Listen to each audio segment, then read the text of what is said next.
रात का सन्नाटा था। 1997 का आखिरी पड़ाव। अमेरिका के लुइसियाना लुइसियाना राज्य के वीरान इलाकों में उस वक्त माहौल कुछ अजीब था।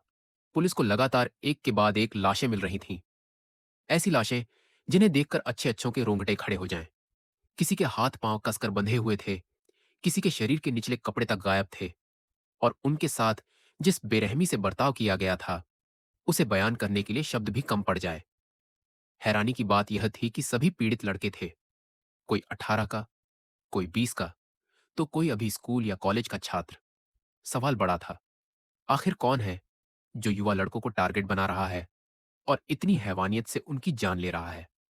पुलिस उलझन में थी। लोगों में डर फैलने लगा था। एक ओर लाशें मिल रही थीं, दूसरी तरफ कोई सुराग नहीं था। एक ही सवाल हर तरफ गूंजने लगा, यह हत्यारा है कौन? कई महीनों की कोशिशों और जांचों के बावजूद पुलिस को न तो कोई चश्मदीद मिला, न कोई ठोस सबूत। लेकिन यह सिलसिला यही नहीं थमा। आने वाले 10 सालों तक यह रहस्यमय कातिल खुलेआम लोगों की जान लेता रहा, और पुलिस वह बस उसके पीछे पीछे अंधेरे में भटकती रही। उस कातिल का नाम था रोनाल्ड जोसेफ डोमिनिक। लेकिन आखिर रोनाल्ड डोमिनिक की कहानी क्या थी? क्या वह जन्मजात अपराधी था, या हालातों ने उसे दरिंदा बना दिया था? आइए ट्रू क्राइम रिपोर्ट्स पर जानते हैं उस साधारण से युवक की कहानी, जो समय के साथ अमेरिका के सबसे खतरनाक सीरियल किलर में बदल गया। रोनाल्ड का जन्म 9 जनवरी 1964 को हुआ था, लुइसियाना के छोटे से कस्बे थिबोडॉक्स थिबुडो में। एक गरीब परिवार में पला बड़ा यह बच्चा 6 भाई बहनों में सबसे छोटा था।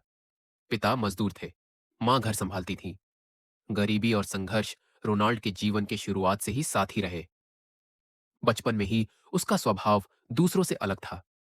वह ज्यादा बोलता नहीं था, अक्सर अकेला बैठा रहता और अपने ही ख्यालों में खोया रहता था। स्कूल के बच्चों ने शायद ही कभी उसे खेलते कूदते देखा हो। मोटापा उसका सबसे बड़ा दर्द बना। धीरे धीरे क्लासमेट्स ने उसका मजाक उड़ाना शुरू कर दिया। कोई उसे लोसर कहता, कोई वियर्डो। बच्चे उसे चिढ़ाते कि वह लड़कियों जैसा बर्ताव करता है। ये लगातार चलने वाली बदमाशी उसके भीतर गहरी चोट छोड़ गई। फिर भी उसने 1983 में किसी तरह ग्रेजुएशन पूरी की और आगे कंप्यूटर साइंस पढ़ने के लिए निकोल स्टेट यूनिवर्सिटी में दाखिला लिया। लेकिन यह खुशी भी ज्यादा दिन नहीं चली। कॉलेज में भी वही कहानी दोहराई गई। उसका वजन, उसका अकेलापन और उसकी आदतें फिर से सभी के लिए हंसी का कारण बन गई। कुछ लड़कों ने तो उसे गे गे कहकर चिढ़ाना शुरू कर दिया। हर दिन उसी अपमान का सामना करते हुए आखिरकार रोनाल्ड ने पढ़ाई बीच में ही छोड़ दी। अब ना डिग्री थी, न नौकरी, न आत्मविश्वास। वह धीरे धीरे समाज से दूर होता गया। कहते हैं कि खाली दिमाग शैतान का घर होता है, और यह बात रोनाल्ड पर सटीक बैठती थी। उसके अंदर का गुस्सा और अकेलापन अब घृणा में बदलने लगा था। 1985 में वह पहली बार कानून के शिकंजे में आया। वजह थी एक गंदी हरकत। वह अजनबियों को फोन कर अश्लील बातें करता था। शिकायत हुई, पुलिस ने पकड़ा और $500 का जुर्माना लगाया गया। लेकिन शर्मिंदगी ने उसे नहीं रोका। उसका परिवार उसे विभिन्न जगहों पर काम पर भेजने की कोशिश करता, मगर वह किसी नौकरी पर टिक नहीं पाता था। समय बीतता गया और रोनाल्ड का आचरण बिगड़ता गया। 1996 में तो उसने अपनी बहन के घर में एक खौफनाक हरकत की। उसने एक नौजवान को कैद कर लिया, उस पर सेक्सुअल असॉल्ट की कोशिश की, मगर वह लड़का किसी तरह भाग निकला और पड़ोसियों को सब बताया। पुलिस ने रोनाल्ड को फौरन गिरफ्तार किया। कोर्ट में केस चला, लेकिन सबूतों की कमी के कारण वह बरी हो गया। यहीं से शुरू हुआ वो दौर जिसने लुइसियाना को खून से लाल कर दिया। साल 1997, जुलाई का महीना। रोनाल्ड का पहला शिकार बना 19 साल का डेविड मिशेल। उसे अपनी बातों और झूठे वादों में फंसाकर वह अपने साथ ले गया। 2 दिन बाद डेविड की लाश एक सड़क किनारे गड्ढे में मिली। शरीर पर कोई चोट नहीं, न कोई स्ट्रगल मार्क। पुलिस ने केस को ड्राउनिंग यानी डूबने का मामला कहकर बंद कर दिया। लेकिन डेविड के पिता बोले, मेरा बेटा बहुत अच्छा तैराक था, वो डूब कर नहीं मर सकता। इस आवाज को किसी ने गंभीरता से नहीं लिया और वह पहला मर्डर अनसुलझा रह गया। लेकिन इस बीच रोनाल्ड जोसेफ डोमिनिक अपने खेल में और माहिर होता गया। दिसंबर 1997 में एक 20 साल के युवक को ड्रग्स का लालच देकर अपने घर बुलाया और उसका गला घोंटकर हत्या कर दी। फिर लाश को सुनसान इलाके में फेंक दिया। वही पैटर्न, बंधे हुए हाथ पैर, कपड़े गायब, और फिर अंधेरे में गायब हो जाना। 1998 में उसने 4 और लड़कों की जान ली। 1999 में 3। हर केस में एक जैसी क्रूरता। हर बार अपराध का कोई निशान नहीं छोड़ता। पुलिस समझ नहीं पा रही थी कि आखिर इतने पूरी तरह से प्लान्ड मर्डर कौन कर सकता है। 2002 तक उसने 2 और हत्याएं की, एक 20 साल का और दूसरा 26 का युवक। और फिर 2003 में एक 19 साल का लड़का उसकी हैवानियत का शिकार बना। अब तक पुलिस को अंदाजा हो गया था कि ये सारे केस किसी एक सीरियल किलर के हैं। मीडिया ने इस गुमनाम हत्यारे को नाम दिया द बायू स्ट्रैंगलर। वो नाम लुइजियाना के बायू एरिया से लिया गया था, जहां ज्यादातर लाशें मिली थीं। 2004 में 2 और लड़के मारे गए। फिर 2005 में तो उसने पागलों की तरह हत्याएं शुरू की। 7 नए शिकार 1 साल के भीतर। इस बीच पूरे शहर में डर फैल गया। लोग रात में बाहर निकलने से डरने लगे। लेकिन पुलिस अभी भी उसके पीछे केवल धूल के निशान पर थी। अक्टूबर 2006 में उसने फिर हत्या की, 27 साल के क्रिस्टोफर सटफील्ड की।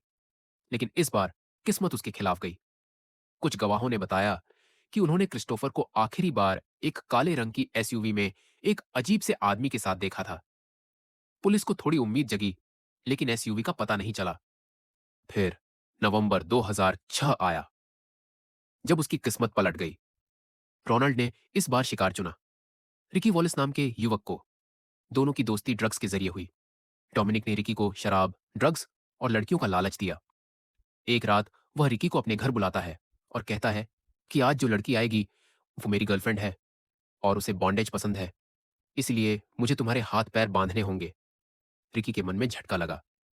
उसे याद आया, हाल ही में कई युवक इसी तरह बंधे हालात में मरे पाए गए थे। उसे तुरंत शक हुआ कि यह वही बायू स्ट्रैंगलर है। वह किसी तरह वहां से भागा और सीधे पुलिस के पास पहुंचा। पहले तो पुलिस ने उसकी बातों पर विश्वास नहीं किया, क्योंकि रिकी खुद भी नशे का आदी था। लेकिन जब उसने बार बार वही कहानी दोहराई, तो पुलिस ने आखिर जांच शुरू की। रोनाल्ड को पूछताछ के लिए बुलाया गया। वह शांत स्वभाव से बोला, मैंने कुछ नहीं किया। उसने हर आरोप से इनकार किया। लेकिन पुलिस को कुछ तो अजीब लगा। उन्होंने जाते जाते एक औपचारिक रिक्वेस्ट की, एक डीएनए टेस्ट के लिए ब्लड सैंपल दे दो। डोमिनिक ने बिना सोचे सैंपल दे दिया। उसे क्या पता, उसकी यही गलती उसकी जिंदगी पलटने वाली थी। पुलिस ने उस ब्लड सैंपल को तुरंत लैब में भेजा और वहां से जो रिपोर्ट आई, उसने सभी को सन्न कर दिया। पिछले कुछ वर्षों में मिली कई लाशों पर जो सीमन के सैंपल मिले थे, वे सब रोनाल्ड डोमिनिक के डीएनए से मैच हो गए थे। सच्चाई अब बाहर थी। वही था एड बायू स्ट्रैंगलर। लेकिन पुलिस ने उसे तुरंत गिरफ्तार नहीं किया। उन्हें डर था कि अगर वह भनक पा गया तो गायब हो जाएगा। इसीलिए उन्होंने सबूतों को और मजबूत किया। और फिर 1 दिसंबर 2006 की सुबह लुइजियाना के एक होमलेस शेल्टर से उसे गिरफ्तार कर लिया गया। गिरफ्तारी के समय उसने कहा, मुझे पता था मैं अब ज्यादा दिन नहीं बचूंगा, इसीलिए मैं अपनी बहन के घर छोड़कर यहां आ गया, ताकि मेरा परिवार इसमें न फंसे। अब शुरू हुई पूछताछ।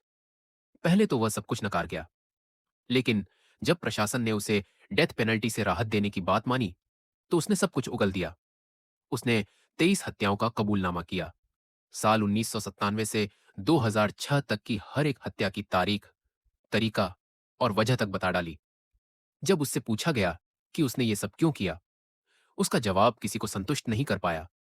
वह बोला कि मुझे ऐसा लगता था कि दुनिया मेरे खिलाफ है, मुझे कोई पसंद नहीं करता। ये सब मैं अपने मजे के लिए करता था।